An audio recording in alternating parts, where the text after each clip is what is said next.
اہل بیت اطہار علیہ السلام کی عظمت پر درود بھیجے گا. محمد و آل محمد صلی علی محمد آل محمد وعجل فرج.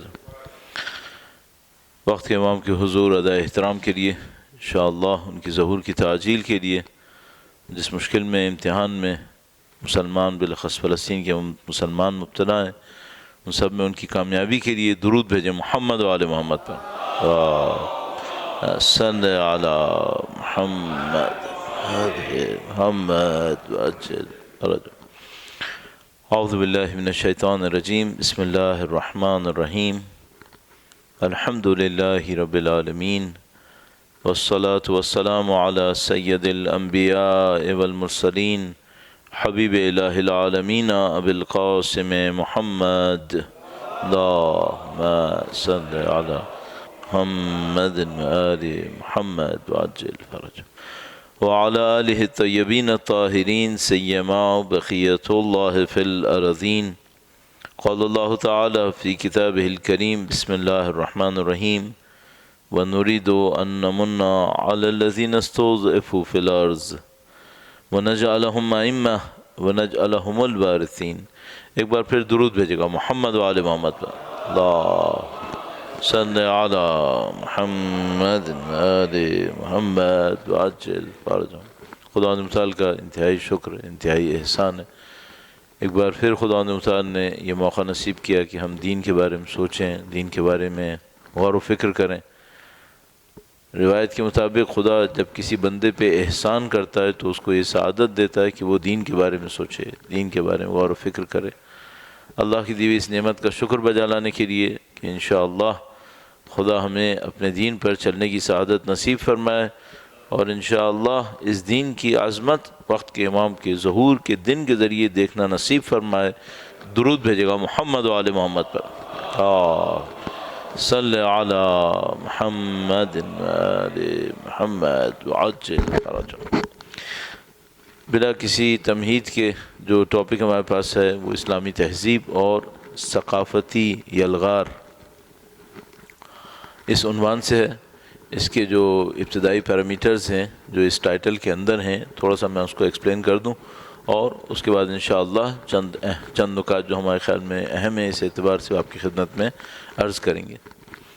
جب ہم کوئی بھی عنوان استعمال کرتے ہیں ویسے معمولاً ہماری کمیونٹی میں ایسا ہوتا ہے کہ کوئی عنوان استعمال کیا جاتا ہے شاید اس کے اوپر کبھی گفتگو ہو جاتی ہو ورنہ معمولاً پوسٹرز وغیرہ کے اندر دکھانے کے لیے استعمال ہوتا ہے اور مثلاً ایک عشرے میں شاید کبھی 15 منٹ اس پہ بھی بات ہو جاتی ہو یا اگر کسی ایک تقریر کے لیے ہے تو کہیں ذرا سا ٹچ ہو جاتا ہے.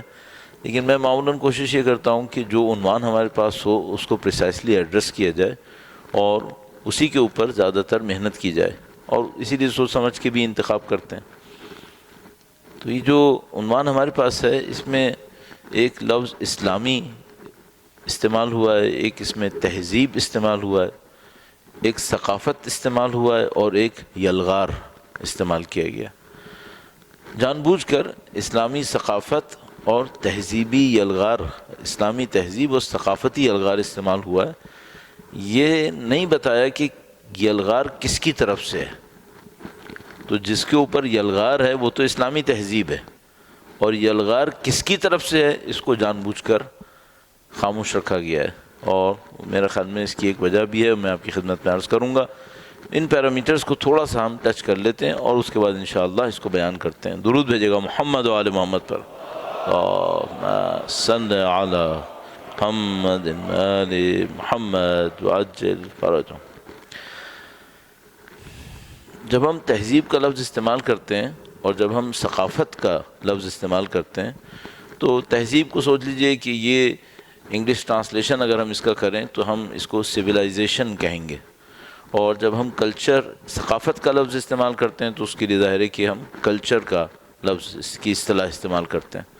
تو اگر آپ انگریزی میں یہ جو دو الفاظ ہیں سویلائزیشن اور کلچر ان کو تھوڑا سا اپنے ذہن میں دہرائیں تو آپ یہ کہہ سکتے ہیں کہ مثال کے طور پر انڈس ویلی سویلائزیشن، دریائے سندھ کے کنارے جو تہذیب تھی اور لیکن آپ شاید مشکل ہے کہ کہہ سکیں کہ گلبرگ کی تہذیب، یہ ذرا مشکل ہوگا آپ کے لیے۔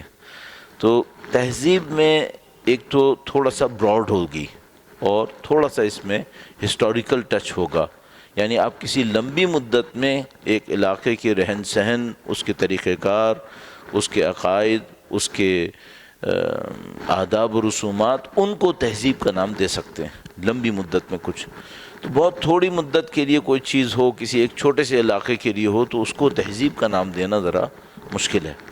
لیکن جب ہم ثقافت کی بات کرتے ہیں تو ثقافت تہذیب کے مقابلے میں کم مدت کے لیے ہوتی ہے، اور ثقافت کی جو اسپریڈ ہوتا ہے، اس کی جو وسعت ہوتی ہے، وہ تہذیب کے مقابلے میں کم ہوتی ہے۔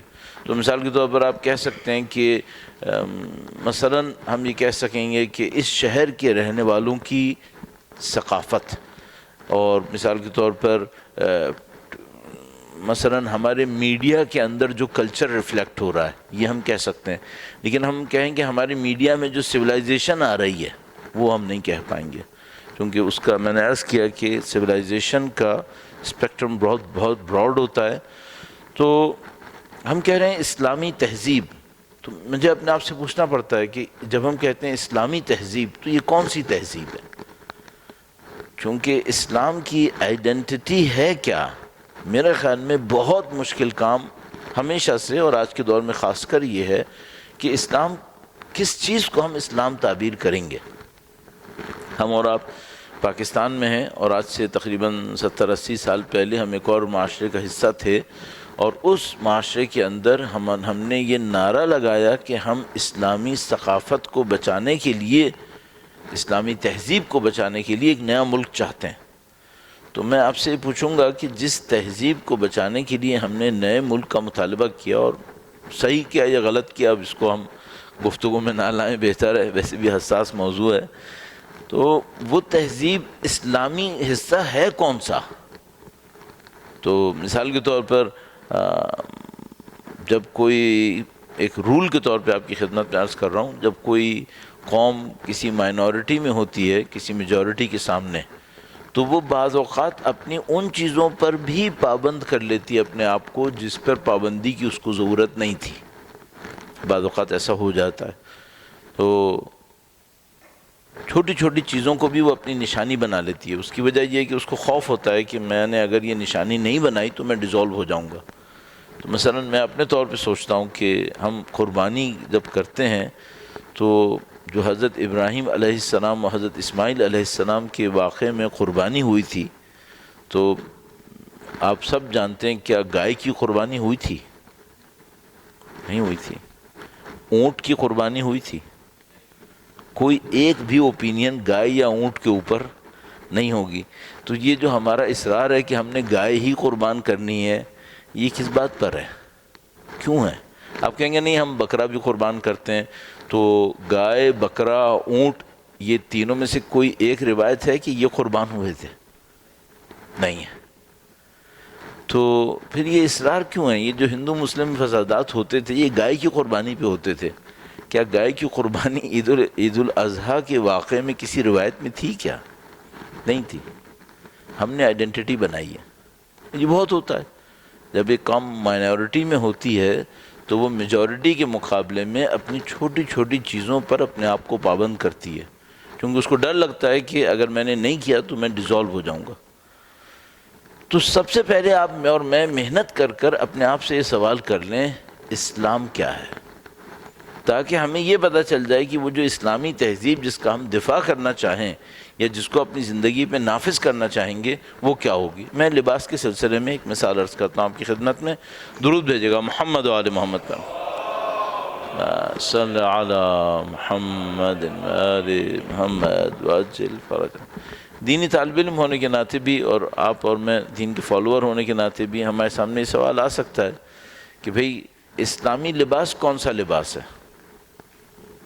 تو مثلاً ہمارے جو علماء حضرات تشریف فرما ہوتے ہیں کبھی تو وہ عمامہ لگائے ہوئے ہوتے ہیں، عبا ہوتی ہے، قبا ہوتی ہے، یہ اسلامی لباس ہے؟ ہاں بالکل اسلامی لباس ہے۔ تو اب جو میں نے قمیص شلوار پہنا ہوا ہے تو یہ تھوڑا سا کم اسلامی لباس ہے؟ اور آپ میں سے جن لوگوں نے پینٹ شرٹ پہن لی ہے وہ تو خیر شاید منیمم اسلامی لباس پہ آ گئے ہوں گے پھر تو اسلامی لباس کسے کہتے ہیں ہم لوگ؟ یہ بہت عجیب سوال ہو جائے گا۔ مثال کے طور پر اگر میں یہ کہوں کہ ابا، قبا اور امامہ اسلامی لباس ہے، خالص اسلامی لباس یہی ہے، تو مجھے یہ سوچنا پڑے گا کہ کیا اس زمانے میں صرف مسلمان تھے جو یہ لباس پہنتے تھے؟ کیسا تھا؟ یا نان مسلم بھی یہی پہنتے تھے؟ نان مسلم بھی یہی پہنتے تھے۔ تو پھر ہم اس کو اسلامی لباس اس کے مقابلے میں کیوں تعبیر کر رہے ہیں؟ یہ ہمارے پاس دلیل نہیں ہے، لیکن میں اس کی اہمیت کا منکر نہیں ہوں، امامہ ابا خبا کی اہمیت اور اس کے احترام کا منکر نہیں ہوں۔ آپ میری اس بات سے یہ نہیں سمجھے گا کہ میں اس کا احترام کم کرنا چاہ رہا ہوں، لیکن میں آپ کی خدمت میں عرض کرنا چاہ رہا ہوں کہ ہمیں اسلام کو ظواہر میں نہیں ڈھونڈنا ہوگا، ہمیں اسلام کو اس سے زیادہ کسی گہرائی میں دیکھنا پڑے گا۔ آپ آج کے زمانے میں ہیں، میں بھی چند دن پہلے یا شاید کل ہی انٹرنیٹ پہ کہیں کوئی کلپس دیکھ رہا تھا، تو اس میں کوئی کورین مسلمان تھا، وہ اپنے بارے میں بتا رہا تھا کہ میں کوریا کے اندر مسلمان ہوں، مجھے کن چیلنجز کا سامنا کرنا پڑتا ہے۔ یا مثلا میں جب قم میں تھا تو ہمارے ایک جاپانی دوست تھے، وہ مسلمان تھے، مسلمان ہوئے بھی تھے، انہوں نے شاید قرآن کا ترجمہ بھی کیا جاپانی زبان میں۔ تو اسلام کسے کہیں گے یہاں پہ؟ تو میں کہوں گا اسلام کسی ظواہر کا نام نہیں ہے۔ بعض ظواہر اسلام سے زیادہ سازگار ہیں، لیکن اسلام کی حقیقت ہم ظواہر کے اندر نہیں رکھ سکتے۔ تو مثال کے طور پہ اسلام کی حقیقت کس چیز کے اندر رکھیں گے؟ اسلام کی حقیقت کچھ بنیادوں میں رکھیں گے۔ کن بنیادوں کے اندر؟ میرا خیال ہے کہ ہم جن کو ہم اپنے عقائد تعبیر کرتے ہیں اس کو ہم اسلام کی بنیاد رکھیں گے، اور جو عقائد کے نتیجے میں براہ راست ہمیں حاصل ہوگا اس کو ہم اسلام کی بنیاد میں رکھیں گے۔ میں ایک مثال عرض کرتا ہوں آپ کی خدمت میں، درود بھیجے گا محمد و آل محمد پر، صلی علی محمد آل محمد وعجل فرج۔ جو ہمارے پاس مسلمان ہیں اور وہ جو ہمارے پاس غیر مسلمان ہیں، اچھا اس بات کو ذہن میں رکھ لیجئے ابھی فی الحال کم سے کم فرضیے کے طور پہ کہ ہر غیر مسلمان کافر نہیں ہوتا، اس کو ذرا سا تحمل سے اپنے پاس محفوظ کر لیجئے، ہر غیر مسلمان کافر نہیں ہوتا۔ میں کہنا چاہ رہا ہوں کہ مثلا مسلمان میں کسے کہوں گا؟ تو جو آخرت کو مانتا ہو، آخرت کو ماننا مسلمان ہونے کے لیے ضروری ہے، قطعاً ضروری ہے۔ اگر کوئی آخرت کو نہ مانتا ہو وہ مسلمان نہیں بن پائے گا۔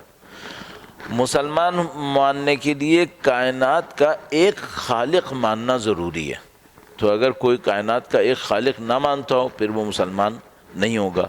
نبوت کو ماننا کیسا ہے؟ نبوت کو ماننا بھی ضروری ہے، اس کے بغیر کوئی مسلمان نہیں ہوگا۔ آخری نبی کو ماننا ضروری ہے، بالکل آخری نبی کو ماننا بھی ضروری ہے، اس کے بغیر کوئی مسلمان نہیں ہوگا۔ اگر کوئی ان سب کو عملاً نہ مانتا ہو، عمل میں نہ مانتا ہو، صرف زبان میں مانتا ہو، صحیح ہے، کیا اس کی تہذیب اسلامی تہذیب کہلائے گی؟ آپ دیکھیے کوشچن یہاں پر آتا ہے۔ جب آپ اسلامی تہذیب کہتے ہیں، اس کو ڈیفرینشیٹ کرنے کے لیے، جب آپ اسلامی تہذیب سے کہتے ہیں تو آپ کا مطلب اسلام کی تہذیب ہے یا مسلمانوں کی تہذیب ہے؟ ہم لوگ اسلامی تہذیب کے نام پہ مسلمانوں کی تہذیب کہتے ہیں، ہم اسلامی تہذیب نہیں کہتے۔ تو مثال کے طور پر آپ کو کسی ایسی قوم کی تہذیب کو بھی اسلامی تہذیب کہنا پڑ جائے گا جس کا در حقیقت اسلام سے زیادہ تعلق نہیں تھا، ان کے اندر اسلامک پیرامیٹرز تھے ہی نہیں، لیکن آپ کو اس کو بھی اسلامی تہذیب کہنا پڑ جائے گا۔ کیوں؟ کیونکہ میں نے عرض کیا ہمارے ہاں ٹرمنالوجی اسلامی تہذیب استعمال ہوتی ہے، لیکن مطلب اس کا مسلمانوں کی تہذیب ہے۔ اچھا اب آپ کہیں گے اس سے فرق کیا پڑتا ہے؟ بہت فرق پڑ رہا ہے۔ فرق یہ پڑ رہا ہے کہ مجھے جو ڈیفینڈ کرنا ہے وہ مسلمانوں کی تہذیب ہے یا اسلام کی تہذیب ہے۔ اب ایک مثال دیکھ لیجئے، مثال کے طور پر آپ تشریف لے جائیے پشاور کہہ بیٹھا میں، پشاور تشریف لے جائیے، افغانستان تشریف لے جائیے، وہاں پہ آپ کو میرا خیال میں 95% سے زیادہ لوگ مسلمان ملیں گے، صحیح، وہاں پر ایک خاص قسم کا کلچر آپ کو ملے گا جو چند 100 کلومیٹر آپ تھوڑا سا نیچے آئیے اس سے بالکل مختلف ہوگا جو اس علاقے میں ہوگا. صحیح، ان میں سے کون سا زیادہ اسلامی ہے؟ یا دونوں ہی اپنے علاقائی ہیں، اسلام نہیں ہے، مسلمانوں کے کلچر سے. کس کو ڈیفینڈ کرنا ہے آپ نے؟ میں اور آپ جو یہاں بیٹھے ہیں 2023 میں، آج سے تقریباً 70-75 سال پہلے ہم اور آپ کے جو خاندان یہاں بیٹھے تھے وہ ایک خاص تہذیب، ایک خاص ثقافت کے تھے. وہ بھی مسلمان تھی، وہ بھی اسلام کے نام پہ تھی. ہم میں اب وہ نہیں ہے. کس کو ڈیفینڈ کرنا؟ تو ہم اور آپ کے لیے بہت بڑی پرابلم یہ بنی ہوئی ہے، میرا خیال ہے بیک آف دا مائنڈ بنی ہوئی ہے، جس کو ہم نے ڈیفینڈ کرنا ہے. وہ ہے کیا؟ وہ ہے کیا؟ تو اس میں بڑے بڑے لطیفے بنتے ہیں کہ مثال کے طور پر آپ کو ہم نے قمیص شلوار کو ڈیفینڈ کرنا ہے، آپ نے کس زبان کو ڈیفینڈ کرنا ہے. تو مثال کے طور پر ہم اور آپ اردو بول رہے ہیں، اور ممکن ہے کوئی صرف انگریزی بولتا ہو، ممکن ہے کوئی صرف پنجابی بولتا ہو، ممکن ہے کوئی صرف سندھی بولتا ہو. اسلامی تہذیب کے نام پر زبان کو ڈیفینڈ کرنا ہے یا نہیں کرنا ہے؟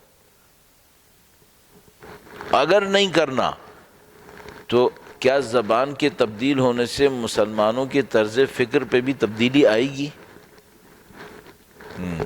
یہ ذرا غور کیجئے گا اس کے اوپر. میری اوپینین یہ ہے کہ آئے گی، جبکہ اسلامی تہذیب کا حصہ زبان نہیں ہونا چاہیے تھا، لیکن پھر بھی تبدیلی کے نتیجے میں فکر پہ بھی تبدیلی آئے گی. چھوٹا سا ایک ریفرنس آپ کی خدمت میں عرض کروں. ایک آپ کو پتہ ہی ہے پاکستان میں بڑی اچھی تعداد ہے خوجہ کمیونٹی کی. خوجہ کمیونٹی کا جو بیک گراؤنڈ ہے وہ گجراتی زبان ہے.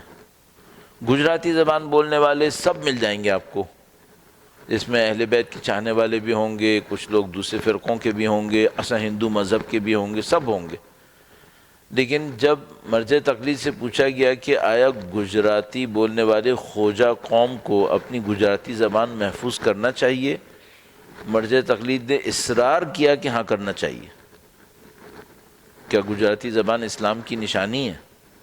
نہیں، ہندو بھی بولتے، لیکن انہوں نے کہا کرنا چاہیے. کیوں؟ ان کو پتا تھا کہ اب ان کی گجراتی زبان کے ساتھ ایک کلچر اٹیچ ہوا ہے جو ان کو دین سے نزدیک لائے گا، اور اگر وہ زبان انہوں نے مس کر دی پھر وہ کلچر بھی مس ہوگا. ہم اور آپ بھی ایسے ہی ہیں. ہم اور آپ پاکستان میں اردو زبان بولنے والے ہیں. اردو زبان کو شاید کوئی یہ کہے کہ اردو زبان کی بولنے والوں کی اکثریت مسلمان ہے، لیکن کوئی یہ نہیں کہے گا اردو زبان اسلامی زبان ہے.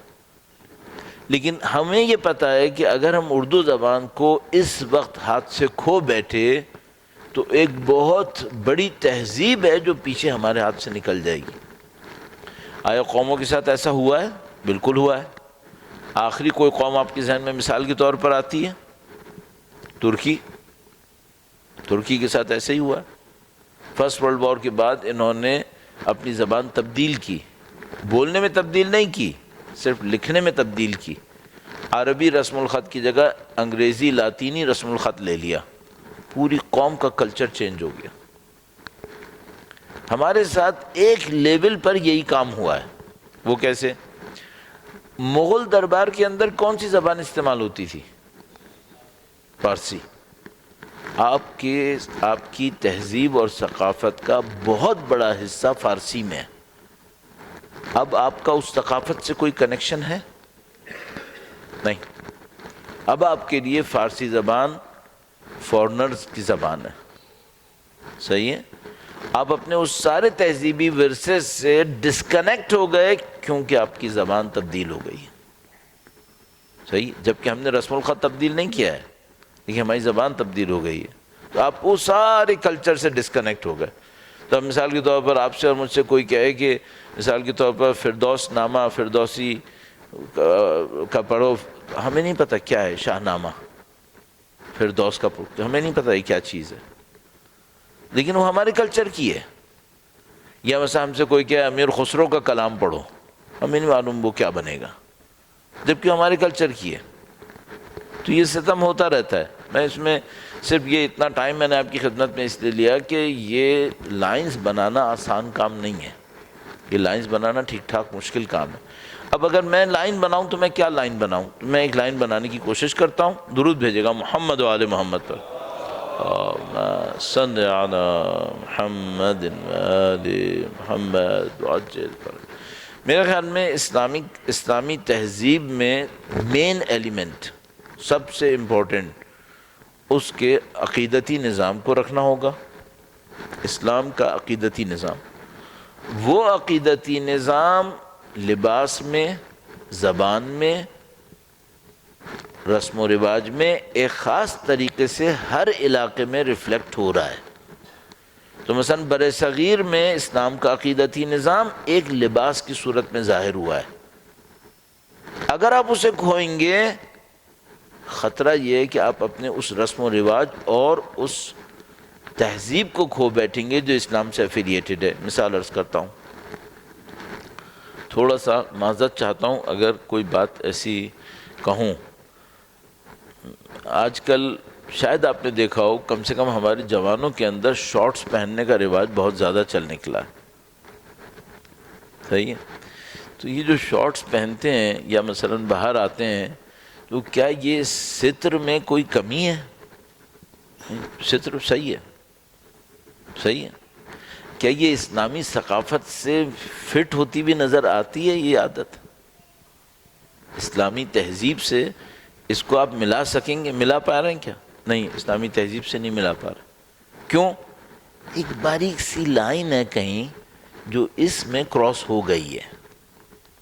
تو مثلا آپ قمیص شلوار پینٹ شرٹ میں زیادہ اسلامی ذرا مشکل ہے کہ کہیں کون سا ہے، لیکن اگر میں آپ سے کہوں شارٹس کا مقابلہ پینٹ شرٹ سے کریں اور آپ بتائیں کہ وہ اسلامی کہلائے گا، ہاں تو آپ ڈاؤٹ فل ہو جائیں گے کم سے کم، ورنہ آپ کیٹیگوریکلی کہیں گے نہیں ہوگا۔ صحیح ہے؟ کیوں نہیں ہوگا؟ کیا چیز کم ہے اس میں؟ تو آپ کہیں گے اس میں لباس تھوڑا کم استعمال ہوا ہے۔ کیا چیز کم ہوئی ہے؟ اس میں شرم و حیا کم ہوئی ہے۔ ہاں، آیا شرم و حیا عقیدے کا حصہ ہے؟ نہیں، تہذیب کا حصہ ہے۔ اس طرح تہذیب ملتی ہے۔ تو اگر کوئی کہے مولانا کیا مثلا اس میں آخرت پہ عقیدہ کم ہے اگر کوئی شارٹ پہنتا ہے، یا مثلا نبی کے نبوت پہ عقیدہ کم ہے، نعوذ باللہ تعالی، کس چیز پہ عقیدہ کم؟ نہیں، عقیدے میں کوئی کمی نہیں ہے۔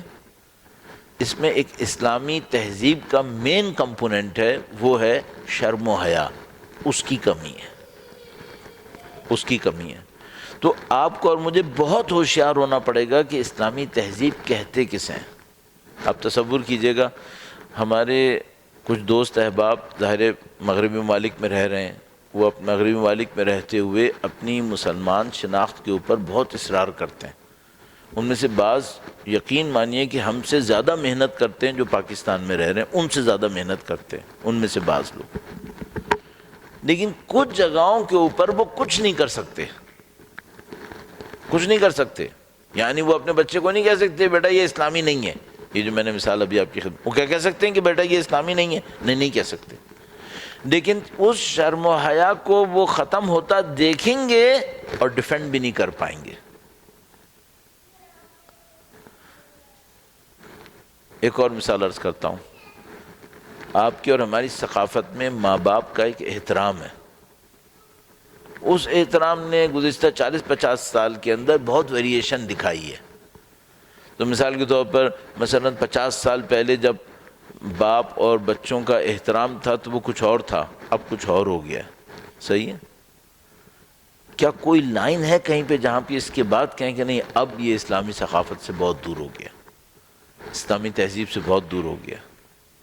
کوئی نہ کوئی جگہ ہوگی ایسی، اور آپ کو مجھے اس ہوشیاری کو دیکھنا پڑے گا کہ اس کے بعد اب یہ اسلامی نہیں رہے گا۔ اس ہوشیاری کے ساتھ دیکھیے گا مسائل کو۔ تو آپ کو کن کن موضوعات میں دیکھنا پڑے گا؟ تقریباً ہر چیز میں، لیکن سب سے امپورٹنٹ کمپوننٹ کیا ہوگا؟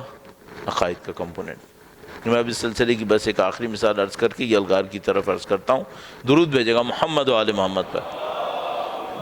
صل علی محمد آل محمد وعجل فرجہ۔ اگر کوئی شخص خود تھوڑا محتاج ہو اور اسے کچھ پیسہ ملے اور وہ اپنی ضرورتوں کو بہت تھوڑا سا پورا کرے اور باقی سارا پیسہ اللہ کی راہ میں دے دے، آپ اس کو ہوشیار کہیں گے یا بیوقوف کہیں گے؟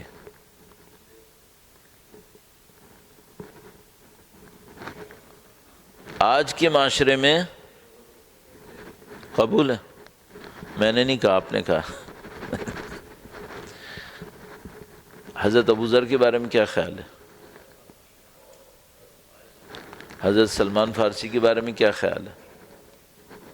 اس سے زیادہ بڑے نام تو میں لوں گا ہی نہیں۔ اب جس ثقافت میں اس کو بے وقوف کہا تھا، یہ اسلامی ہے؟ نہیں ہے۔ یہ چیلنج ہے، اور یہ جو آپ نے مجھے جواب دیا، یہ خود ہمیں یہ بتا رہا ہے کہ ساری نمازوں اور روزوں اور قرآن کے ہوتے ہوئے کس طرح کوئی ثقافت غیر اسلامی ہوتی ہے، اس طرح ہوتی ہے۔ تو نماز ہوتی ہے، حج بھی ہے، سب کچھ ہے، ثقافت غیر اسلامی ہے، تہذیب غیر اسلامی۔ کیوں؟ کیونکہ آخرت کا وہ مقام نہیں ہے اس کے اندر، بندگی کا وہ مقام نہیں ہے اس کے اندر۔ کیا نعوذ باللہ برہنہ گھوم رہا ہے؟ نہیں، برہنہ نہیں گھوم رہا، فکر میں غیر اخروی ہے، فکر میں آخرت نہیں ہے۔ اس اعتبار سے دیکھیں تو اب بتائیے گا پاکستان میں اسلام کتنا ہے؟ یہ چیلنج ہے۔ ہم ویسٹ میں جاتے ہیں نا، تو ہم زیادہ سے زیادہ چیلنج یہ دیکھتے ہیں بچی پردہ کر رہی ہے یا نہیں کر رہی۔ مثلا بچہ نماز پڑھ رہا، بچیاں نماز پڑھ رہے ہیں یا نہیں پڑھ رہے، اتنا تقریباً۔ اور یہاں پہ ہوتے ہیں تو اس کے بارے میں بھی زیادہ پرواہ نہیں کرتے، کہتے ہیں ہم تو بورن مسلمان ہیں، مسلمان ملک ہے تو خیر مسلمان ہی ہے، ختم ہو گیا معاملہ۔ ہم نے غلط لائن بنائی ہے، ہم اندر سے اس لیے کھوکھلے ہو گئے کہ ہم نے لائن صحیح نہیں بنائی بھی۔ اب اس کا مطلب کیا ہے؟ اس کا مطلب ہے جو انسان دنیا اور آخرت کے مقابلے میں آخرت کو اہمیت نہ دے، وہ اسلامی تہذیب میں نہیں ہے، وہ اسلامی تہذیب میں نہیں ہے۔ اتفاقاً جو میں نے آپ سے کہا تھا، جو ہر غیر مسلمان کافر نہیں ہے، تو کم از کم ایک جگہ قرآن کریم نے کافر کو ڈیفائن کرتے ہوئے یہ بتایا، کافر وہ ہوتے ہیں کہ جو دنیا کی زندگی کو آخرت سے زیادہ چاہتے ہیں۔ وہ جو دنیا کی زندگی کو آخرت سے زیادہ چاہتے ہیں، قرآن کریم میں فرمایا یہ کافر ہوتے ہیں۔ ایک جگہ پہ کم از کم یہ فرمایا، صحیح۔ تو جب ہم کہتے ہیں اسلامی تہذیب، تو اب یقین مانیے ہم لوگ اس معاملے میں بالکل کلیئر نہیں ہیں کہ یہ تہذیب اوپر سے اپنے رکھ رکھاؤ کو رکھتے ہوئے نیچے سے ساحل کی مٹی کی طرح غائب ہو گئی ہے۔ اور میں نے عرض کیا، نشانی عرض کر دی، جب دنیا آخرت پہ بھاری پڑنے لگے تو اس کا مطلب یہ ہے کہ تہذیب یہاں پہ ختم ہو گئی ہے۔ اس طرح سے ہمیں دیکھنا پڑے گا۔ اب اس کو دیکھتے ہوئے یلغار کی طرف بھی عرض کرتے ہیں، درود بھیجے گا محمد و آل محمد پر، صلی علی محمد آل محمد۔ میں نے عرض کیا کہ سب سے پہلے تو ہم یہ دیکھ لیں کہ جو اسلام کے نام پہ ہم ڈیفینڈ کرنا چاہ رہے تھے وہ کیا ہے۔ اس کے بعد شاید ہمیں اندازہ ہو کہ جس چیز پر حملہ ہو رہا ہے یا کوئی حملہ کر رہا ہے، وہ حملہ ہے کس قسم کا۔ ابھی فلسطین کا معاملہ آپ کی آنکھوں کے سامنے ہے۔ وہ جو فلسطین میں رہنے والے ہیں وہ بڑی آزمائش سے گزر رہے ہیں، سخت آزمائش سے گزر رہے ہیں۔ انشاءاللہ پروردگار ان فلسطینیوں کو اس آزمائش میں کامیابی نصیب فرمائے، اور ہم کچھ نہیں کر سکتے، کم سے کم تہ دل سے دعا کر سکتے ہیں، خدا ان مظلوموں کو فتح و نصرت نصیب فرما، جلد از جلد ان ظالموں کو نیست و نابود فرما۔ پروردگار تجھے واسطہ نبی اولاد نبی کا ان شہادتوں کے صدقے میں وقت کے امام کی ظہور مبارک میں تعجیل فرما۔ درود بھیجے گا محمد و آل محمد پر، صلی علی محمد وآل محمد۔ تو مثال کے طور پر صہیونیوں نے جو بمباریاں کی ہیں غزہ پہ، اس میں بہت ساری مسجدیں شہید ہو گئی ہیں۔ کوئی مسلمان یہ کام نہیں کرنا چاہے گا، کبھی بھی نہیں کرے گا۔ اگر کوئی شخص مثال کے طور پر کسی مسجد کے سامنے کھڑا ہو اور وہ کہے کہ میں نمازیوں کو اندر نہیں جانے دوں گا، تو ہم یہ کہیں گے کہ اس نے اسلام پہ حملہ کیا ہے۔ تو اگر ہماری مسجد پہ نعوذ باللہ تعالی کسی نے حملہ کیا تو اس نے ہمارے اسلام پہ حملہ کیا، یلغار ہوئی اسلام کے اوپر۔ اگر کسی نے ہمیں مسجد سے جانے سے روکا تو ہم یہ کہیں گے یہ اس نے یلغار کیے ہمارے دین کے اوپر، حملہ کیا ہمارے دین کے اوپر۔ بات صحیح ہے؟ اور کسی نے ہمیں دنیا پرست بنا دیا تو اس نے کس پہ حملہ کیا؟ اصل دین پہ حملہ یہ تھا، اصل دین پہ حملہ یہ تھا۔ اچھا، کسی نے ہمیں با حیا قوم سے نکال کر بے حیا قوم بنا دیا، اصل دین پہ حملہ یہ تھا۔ ہم یہ سمجھتے رہے کہ جب تک مثلاً یہ چیزیں باقی ہیں ہمارا دین بالکل صحیح ہے، نہیں، بعض اوقات یہ سب چیزیں باقی رہتی ہیں، حملے کے نتیجے میں نیچے سے سب نکل جاتا ہے۔ تو آپ اسلامی تہذیب اور اس تہذیب پر ہونے والی یلغار، اس کو اس انداز میں دیکھیے۔ اچھا، اب ایک اور مشکل ہے، ممکن ہے کوئی مجھ سے کہے کہ مولانا اگر فرض کر لیجئے کوئی اتنی سافٹ وار ہمارے ساتھ کر رہا ہے کہ ہماری بلڈنگز باقی ہیں، براہ راست کوئی حملہ نہیں کر رہا، اور اس طرح ہمیں دنیا پرست بنا دیتا ہے، اس میں نقصان کیا ہے؟ اس میں بہت بڑا نقصان یہ ہے کہ کچھ عرصے کے بعد یہ دنیا پرست قوم اس ظاہری دین پر بھی باقی نہیں رہے گی۔ مشکل ساری یہاں پر ہے۔ وہ تو خدا کوئی توفیق نصیب کر دے کہ یہ خیال آ جائے واپس، ورنہ ایک دفعہ جو قوم دنیا پرستی کی پٹری پہ بیٹھ جاتی ہے پھر اس میں کچھ نہیں بچنا ہوتا۔ کیوں ایسا ہوتا ہے؟ ایک چھوٹی سی مثال عرض کرتا ہوں۔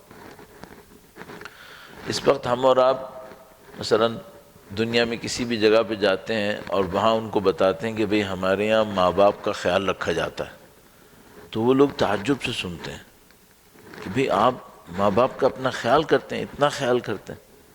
اور کبھی ان کو کوئی بتا دے کہ مثلاً میری ایجوکیشن کا فنڈ میرے والد نے دیا تھا، تو وہ کہتے ہیں اچھا تمہارے والد نے تمہارے لیے اتنا کچھ کیا تھا۔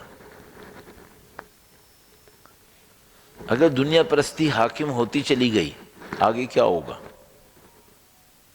آگے وہی ہوگا جو یورپ امریکہ میں ہوا ہے۔ تو ہمارے ایک دوست بتا رہے تھے، کہنے کہ وہ ایک جگہ سے گزر رہے تھے، میں کہانی میں آپ کا وقت نہیں لگاؤں گا، کہنے کہ ہم ایک جگہ سے گزر رہے تھے، ایک بہت ضعیف خاتون تھیں، وہ روڈ کراس کرتے کرتے گر گئیں۔ تو کہنے کہ ان کو ہم نے گرتا دیکھا تو ہم نے گاڑی روکی، ان کو اٹھایا، اور وہ کسی سپورٹ کے ساتھ تھیں، تو کہنے کہ ان کو کھڑا کیا، ایک جگہ تک پہنچایا۔ انہوں نے کہا کہ مجھے ایمبولنس بلا دو، مجھے اچھا فیل نہیں ہو رہا۔ تو انہوں نے کہا ٹھیک ہے ہم ایمبولنس تو بلا دیتے ہیں۔ ایمبولنس کو بھی کال کر دی۔ انہوں نے کہا کہ آپ کا کوئی فیملی ممبر ہے جس کو ہم اطلاع دے دیں؟ انہوں نے کہا ہاں ایک بیٹی ہے۔ تو وہ بیٹی کو بھی بلا لیا انہوں نے، تو وہ قسمت سے نزدیک ہی تھی تو وہ بھی آ گئی۔ تو کہنے کہ وہ آئی، اس نے ماں کو دیکھا، اس نے کہا کہ تم لوگوں نے ایمبولنس کال کر لی؟ انہوں نے کہا ہاں ہم نے کر لی۔ کہنے کہ ٹھیک ہے پھر میں جا رہی ہوں، ایمبولنس تو آئی جائے گی نا۔ اور کہنے کہ ہمیں ابھی بھی تک سمجھ میں نہیں آیا کہ ہم کیسے جا سکتے ہیں ان کو اس حالت میں چھوڑ کے۔ صحیح ہے؟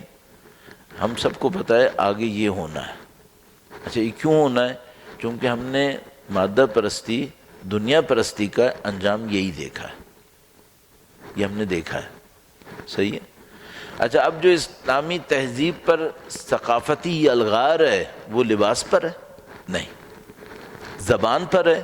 نہیں، گرچہ یہ دونوں اہم ہیں، میں نے دونوں میں مثال دی کس طرح لباس اور زبان تبدیل ہونے سے ثقافت تبدیل ہو جاتی ہے۔ یلغار اصل اس پہ نہیں ہے، یلغار کس پہ ہے؟ ذہنیت پہ۔ وہی جو ابھی آپ نے بالکل بتایا تھا، بالکل صحیح بتایا تھا کہ آج سے کچھ سال پہلے تک جس کام کے کرنے والے کو دنیا کا عقل مند انسان کہتے تھے، اب ہم بے وقوف کہہ رہے ہیں۔ اور عجیب بات یہ ہے کہ جن روایتوں کے ہم ماننے والے ہیں ان روایتوں میں اسی کو عقل مند کہا گیا ہے،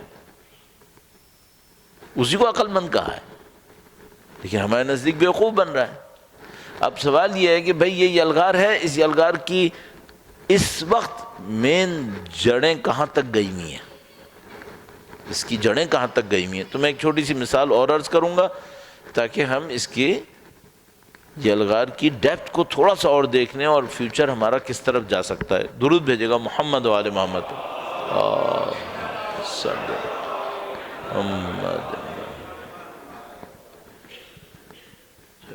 میں کوشش ہمیشہ یہ کرواتا ہوں کم سے کم درود مل کے پڑھ لیں، اوپر نیچے نہیں کیجیے گا، مل کے پڑھے گا۔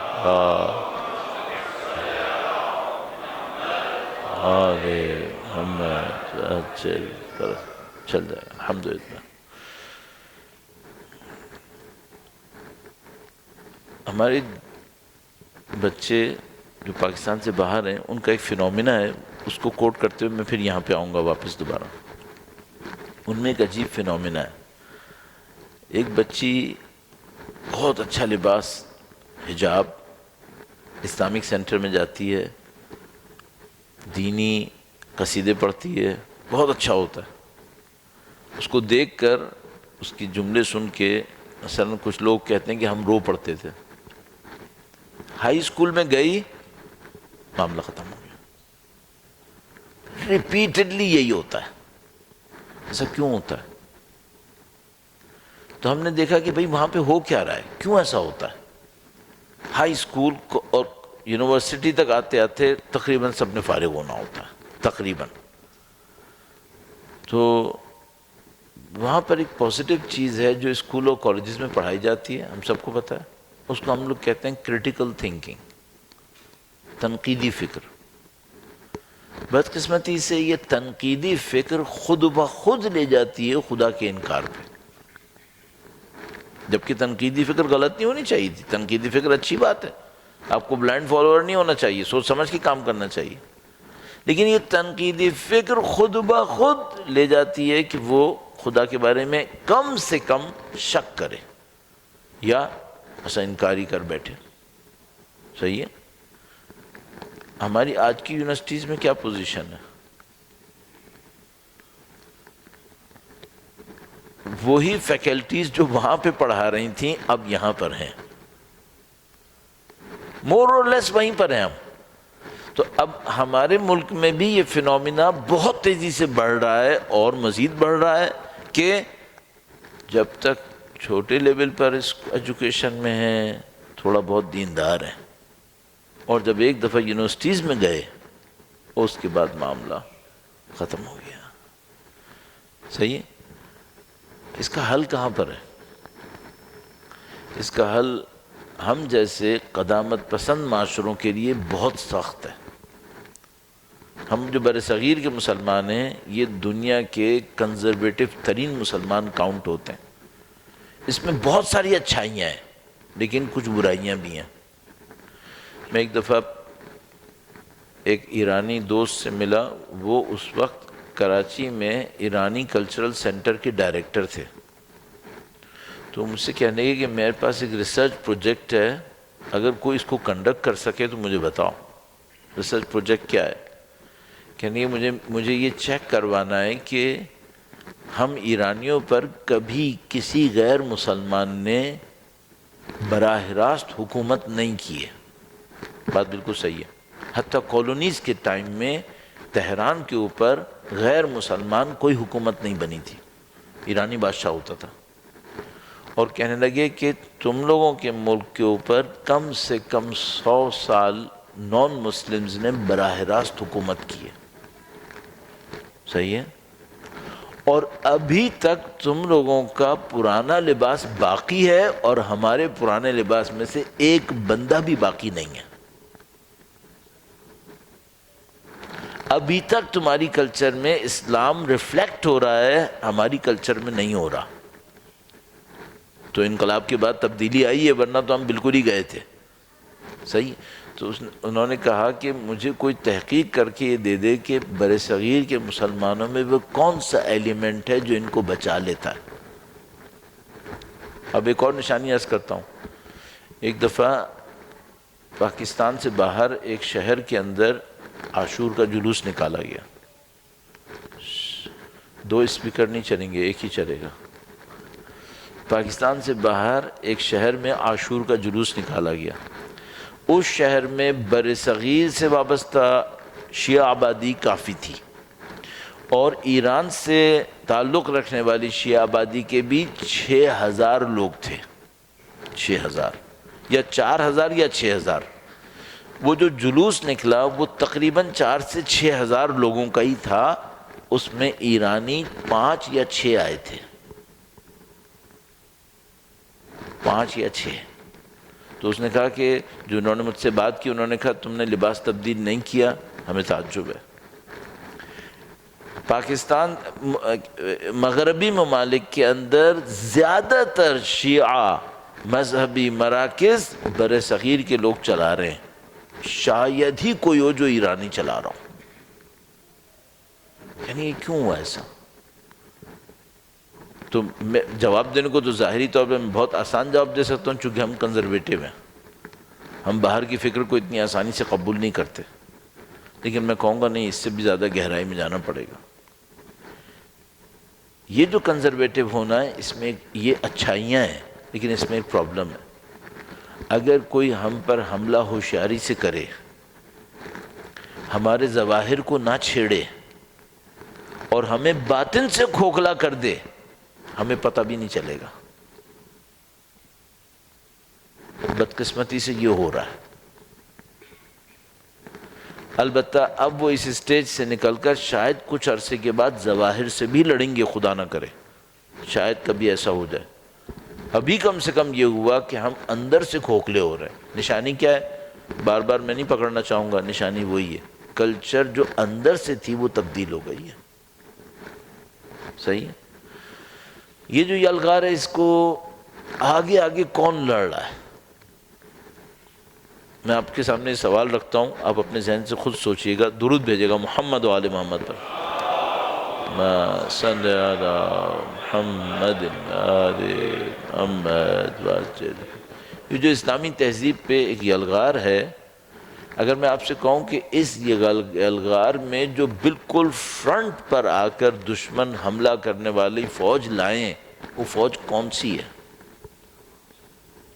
آپ کیا جواب دیں گے؟ بالکل صحیح ہے، میڈیا. میڈیا، چاہے وہ کسی بھی ٹائپ کا میڈیا ہو، فی الحال جو یلغار میں ان کی طرف سے سب سے آگے ہیں وہ میڈیا ہے. اور اس میڈیا میں ایک بہت عجیب قانون ہوتا ہے. چونکہ میں پچھلی نسل کا ہوں اور ہم لوگوں نے میڈیا کے الیکٹرانک میڈیا کو آتے دیکھا ہے. اب میں ڈیجیٹل میڈیا کی بات نہیں کر رہا ہوں، میں الیکٹرانک میڈیا کی بات کر رہا ہوں. جو 70s میں جب ٹیلی ویژن آیا تھا تو ہم نے دیکھا تھا. صحیح ہے. جب وہ آیا تھا تو شرافت دکھا رہا تھا یا بے حیائی دکھا رہا تھا؟ شروع میں بہت شریف آیا تھا. شروع میں بہت شریف آیا تھا. بعد میں وقت گزرنے کے ساتھ ساتھ اس نے اپنا کوئی اور رنگ دکھا دیا. کیا پہلے دن سے بے حیائی نہیں دکھا سکتے تھے؟ ایکسیپٹ نہیں کرتا. میڈیا میں 2 قانون نافذ ہوں گے. نمبر 1، اس کو معاشرے کی رائج بے حیائی سے ایک اسٹیج بڑھ کے دکھانا ہے، ایک اسٹیج بڑھ کے. دوسرا قانون یہ کہ اتنا آگے نہیں بڑھنا ہے کہ قبولیت ختم ہو جائے. تو جو آپ میڈیا میں دیکھیں گے وہ آپ کے معاشرے کی رائج بے حیائی سے ایک قدم آگے ہوگا. ایک قدم آگے کیوں رکھے گا؟ اگر وہ ایک قدم آگے نہیں رکھے گا تو اٹریکشن نہیں ہے اس کے اندر. تو وہ ایک قدم آگے رکھے گا. 5 قدم آگے رکھے گا؟ نہیں، 5 قدم آگے نہیں رکھے گا، ورنہ وہ ایکسیپٹنس میں پیچھے رہ جائے گا. اچھا، جب وہ ایک قدم معاشرے کو راضی کر چکا ہوگا تو پھر کیا کرے گا؟ اس کا اگلا قدم اٹھائے گا، اس 70s سے ہم نے یہی دیکھا ہے، یہی دیکھا ہے. صحیح ہے. اب سوال یہ ہے، چلیں یہ ساری مسائل میں نے آپ کی خدمت میں عرض کیا، کرنا کیا ہے؟ اچھا، جیسے ہی ہم کہتے ہیں بھائی دین کا دفاع کرو تو فوراً لوگ داڑھیوں کا سائز چیک کرتے ہیں، نمازوں کا نمبر چیک کرتے ہیں، کتنی نمازیں پڑھ رہا ہے، کتنا قرآن پڑھ رہا ہے. کچھ دن پہلے کسی نے مجھے پاکستان سے باہر سے فون کیا، یعنی کانٹیکٹ کیا، اور یہ بتایا کہ مثلا ان کے بچوں کے ساتھ ایک پرابلم ہو گئی ہے. ایک بچے کے ساتھ مثلا وہ مسلمان نہیں رہا ہے، تو انہوں نے کہا باقی سب صحیح ہیں، جو چھوٹے ہیں وہ صحیح ہیں، اور صحیح ہونے کی نشانی کیا بتائی؟ کہنے کہ نمازیں پڑھ رہے ہیں الحمدللہ. تو میرے ذہن میں فوراً آیا کہ ان کی یہ سادہ لوہی ہے جس کے نتیجے میں ان کو یہ مسئلہ پیش آیا ہے. کہ اپنی سادگی میں کیا سمجھ رہے ہیں کہ اگر بچہ نماز پڑھ رہا ہے نا، اس کا مطلب مسئلہ صحیح ہے. آپ اس کے اوپر اکتفا نہیں کریں. سب سے پہلے دیکھیں کہ جو تہذیب کے بنیادی ترین اراکین تھے، دنیا اور آخرت، بدن اور روح، خدا اور کائنات، اس میں کہاں کھڑا ہے یہ؟ اس کو دیکھیں. اب میں دوسروں کو، بچوں کو کیا دکھواؤں جب بڑے ہی خود اس میں پتہ نہیں کہاں پہنچ چکے ہیں. یعنی کیا نشانی ہے؟ بہت سادہ سی نشانی ہے. اگر میرے 4 بچے ہیں، ان میں سے ایک بچہ انتہائی پرہیزگار ہے لیکن کم کماتا ہے، اور ایک بچہ انتہائی فاسق ہے اور بہت زیادہ کماتا ہے، تو میرے گھر میں کس کی چلے گی؟ اس کا مطلب ہے میں اسلامی تہذیب سے باہر جا چکا ہوں. ہاں، آپ کہیں کہ اس میں کیا برائی تھی کہ میں کہتا وہ اچھا دیندار بھی ہے اور کماتا بھی بہت ہے؟ میں کہہ سکتا تھا، لیکن پھر آپ کو مقابلہ نظر نہیں آتا، آپ کو مقابلہ نظر نہیں آتا. تو عزیزان محترم، جو ہمارے پاس اصلی مقابلہ ہے، لباس اہم ہے، لینگویج بھی اہم ہے، اس میں اصلی مقابلہ نہیں ہے، مینٹیلٹی میں مقابلہ. اس میں ہم تقریباً شکست کھا چکے ہیں، اس میں ہم شکست کھا چکے ہیں. ہماری ثقافت اخروی ثقافت سے تبدیل ہو کر تقریباً 70-80% دنیاوی ثقافت بن چکی ہے. اب کچھ چند رسم و رواج رہ گئے ہیں. رسم و رواج کیا رہ گئے؟ ابھی بھی ماں باپ کا تھوڑا بہت احترام رہ گیا ہے. مادہ پرستی اور بڑھتی گئی، یہ بھی جائے گا، اس نے بھی جانا ہے. تو اب مثال کے طور پر جو لوگ فکر مند ہوں وہ کیا کریں؟ میں اس کی خدمت میں عرض کروں گا، اگر آپ واقعاً فکر مند ہیں، آپ فنڈامنٹلز کو کور کریں. مثلا فنڈامنٹلز کو کور کریں، کیسے کور کریں؟ اب پھر وہی مولویوں بات کرنی پڑے گی. اسلام میں سب سے اہم تزکیہ نفس ہے، سب سے اہم آخرت کی تعمیر ہے. اگر یہ پیرامیٹرز آپ کے ہاتھ میں نہیں ہیں، اب میں آپ کو گارنٹی سے عرض کر رہا ہوں، ہم ظاہر کو بہت عرصے تک نہیں سنبھال پائیں گے. تو اگر جاگنے کا وقت ہو تو یہ وقت ہے، سنبھالنا ہے تو ادھر سنبھال لیں. کس کو سنبھالیں؟ کائنات بے خدا ہے یا خدا ہے؟ خدا ہے تو بندگی کرو. بدن اہم ہے یا روح؟ اگر روح اہم ہے تو روح کی تزکیے پہ کام کرو. دنیا اور آخرت میں آخرت اہم ہے تو آخرت کو بنانے پہ کتنی پلاننگ کر رہے ہو. یہ سادہ ترین باتیں. باقی آپ کہیں نہیں میں مسجد بنا کے دے دوں گا، یہ ہو جائے، نہیں ہوگا کچھ. یہ میں آپ کو بتا دیتا ہوں ابھی سے. کیوں ایسے عرض کر رہا ہوں؟ کیا میں مسجد بنانے کے خلاف ہوں؟ نہیں، میں خود بنا کے فخر محسوس کرتا ہوں. لیکن مجھے ایک بات پتہ چلی ہے، آپ کو بھی پتہ ہے. آپ UK تشریف لے جائیں، کبھی جا کر اپنے امام بارگاہوں کو وزٹ کریں. جو لندن میں ہیں یا لندن سے باہر ہیں ان کو وزٹ کریں. کم از کم لندن کی حد میں تو میں آپ کو آرام سے کہہ سکتا ہوں، شاید، اور میں پرسنٹیج کم سے کم کر کے رکھوں تاکہ ڈیفینڈیبل رہوں، کم سے کم 50% امام بارگاہیں چرچز میں بنی ہوئی ہیں، کم سے کم. یعنی کیا مطلب؟ یہ پہلے چرچ تھے، لوگوں نے آنا جانا چھوڑ دیا، سنبھالتے سنبھالتے ان کے ادارے تھک گئے تو انہوں نے چرچوں کو بیچنا شروع کر دیا. جب انہوں نے چرچ بیچے تو ان کو زیادہ تر مسلمانوں نے خریدا ہے، اور انہوں نے اس کے اندر اپنی مسجدیں اور اپنے امام بارگاہ بنائے ہیں. یہ یو کے میں ہوا ہے۔ اس کا مطلب کیا ہے؟ اس کا مطلب یہ ہے کہ کوئی معاشرہ زیادہ عبادت گاہوں کی عمارتیں بنا کر دین نہیں بچا پائے گا، ورنہ یو کے میں دین بچ جاتا۔ اس کی ہر نکڑ کے اوپر ایک چرچ بنا ہوا ہے اور عالی شان بنے ہوئے ہیں، لیکن نہیں بچا پائے۔ تو یہ میں آپ کو گارنٹی سے عرض کر رہا ہوں، یہ بلڈنگز بنانے سے نہیں بچیں گے ہم لوگ۔ تو جو اصل کام تھا، وہ اصل کام وہی اندر اور تزکیے کا تھا، اس پہ ہم نے توجہ کم دی، اس کے نتیجے میں ہمیں اس مشکل کو اٹھانا پڑ گیا۔ اب یہاں پہ کچھ باتیں ہیں جو علاقائی اعتبار سے ہیں۔ ہر علاقے میں مادہ پرستی کے آنے کی ایک سپیڈ ہے، ہر علاقے میں۔ یہ جو ہم نے خالی چھوڑ دیا تھا، کیوں خالی چھوڑا تھا؟ اسلامی ثقافت، اسلامی تہذیب اور ثقافتی الغار۔ یہ کون سی ثقافت کی الغار ہے؟ ویری گڈ، یہی دو پوائنٹ ہیں جس کو وہاں آنا چاہیے تھا، یا مغربی یا مادی۔ میں کس کو پریفر کروں، مغربی کہوں یا مادی کہوں؟ ہاں، یہ بھی ایک اوپینین ہے کہ ایک ہی بات ہے، صحیح ہے۔ میں پریفر کروں گا مادی ثقافت۔ کیوں؟ اگر مجھے مغربی کہنا ہوا تو میں مغربی ثقافت میں رینیسانس کے بعد کی ثقافت کو کہوں گا، اس کو کہوں گا جدید مغربی ثقافت، ورنہ مغرب میں خدا پرستی کی ثقافت بہت مضبوط تھی۔ آپ سارے مغرب کو بلینکٹلی مت کہیں کہ یہ سب کا سب غلط تھا، نہیں، پہلے یہ بہت بہتر تھا۔ تو بجائے مغربی ثقافت کہنے کے، جو جملہ غلط نہیں ہے، میں مادی ثقافت کو پریفر کروں گا۔ میں پہلے بھی آپ کی خدمت میں ایک کہانی سنا چکا ہوں، جلدی سے وہ سناتا ہوں، آپ کی زحمت تمام کرتا ہوں۔ ایک دفعہ میں ایسی ایک مغربی ملک میں تھا، وہاں پہ ایک نو مسلمان خاتون سے ملاقات ہوئی۔ انہوں نے میرا لیکچر سنا ہوا تھا اسلامی ثقافت پر مغربی ثقافت کی الغار کے بارے میں۔ تو انہوں نے مجھ سے کہا کہ آپ نے یہاں پہ ویسٹرن کلچر استعمال کیا ہے۔ میں نے کہا میں نے کیا۔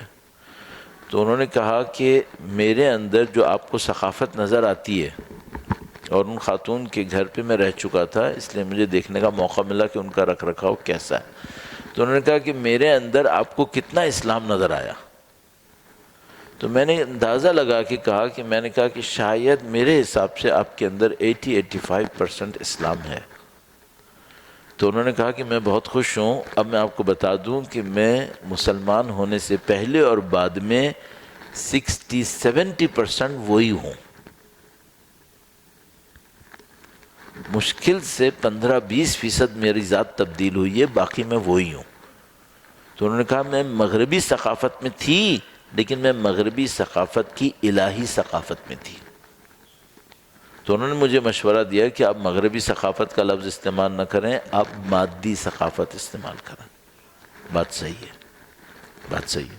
مغرب میں اچھی ثقافت والے بھی لوگ رہتے ہیں، بلینکٹ اسٹیٹمنٹ نہیں دینا چاہیے ہمیں، ورنہ حقیقت یہ ہے کہ اب اگر مادی ثقافت کہتے ہیں نا، تو پھر ہمیں یہ سمجھ میں آتا ہے معذرت کے ساتھ کہ کیوں میں کہہ رہا ہوں کہ لاہور اور کراچی کی ثقافت بھی اسلامی نہیں رہی ہے۔ کیوں؟ ان میں مادہ پرستی گھس گئی ہے، مادہ پرستی گھس گئی ہے۔ اگر میں نے کہا نا مغربی ثقافت، تو ہم اور آپ قمیص شلوار پہن کے اور اردو بول کے سمجھتے رہیں گے ہم اسلام پر ہیں، یہ غلطی ہوگی ہم سے۔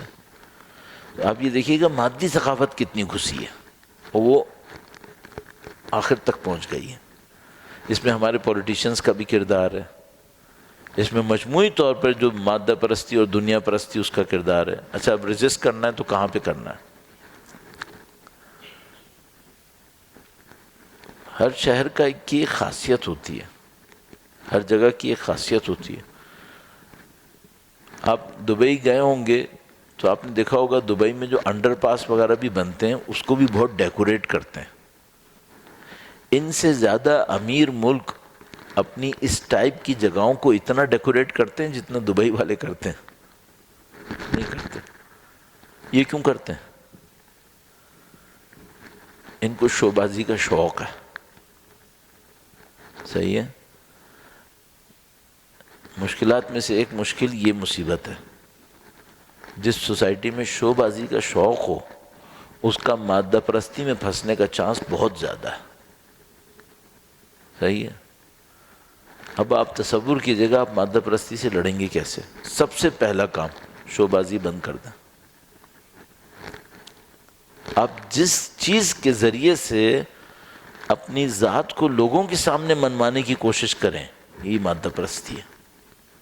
چاہے وہ گاڑی ہو، چاہے وہ گھر ہو، چاہے وہ کپڑا ہو، چاہے آپ کی تعلیم ہو. دوسروں کے سامنے منوانے کی ضرورت کیا ہے آپ کو. صحیح ہے. تو اگر مجھ سے کوئی کہے کہ بھائی کوئی اسکیم جس کے نتیجے میں مادہ پرستی سے نکل سکیں، نمبر ایک، دوسروں کے سامنے اپنے آپ کو منوانے کی کوئی ضرورت نہیں ہے. آپ اپنی زندگی گزاریں. نمبر ایک. نمبر دو، پیسے اور دنیا کی بیس پر احترام کرنا چھوڑ دیں اور احترام لینا چھوڑ دیں. یہ سب کہنا بہت آسان ہے، کرنا بہت مشکل ہے. اور اس کی 10 مثالیں آپ کی. تیسری بات، اپنی زندگی میں دنیا اور آخرت کے ٹکراؤ کو سمجھنے کی اہمیت دیں کہ آپ کی زندگی میں دنیا اور آخرت کا ٹکراؤ ہے کہاں پر. تو ہم یہ سمجھ رہے ہیں کہ مثلا ایک وقت آئے گا جب ایک یزید جیسا کھڑا ہوگا ہمیں بلا رہا ہوگا، وہ دنیا پرستی ہوگی. نہیں، یہ دنیا میں چھوٹی چھوٹی جگہوں پہ یہ دنیا پرستی آتی ہے.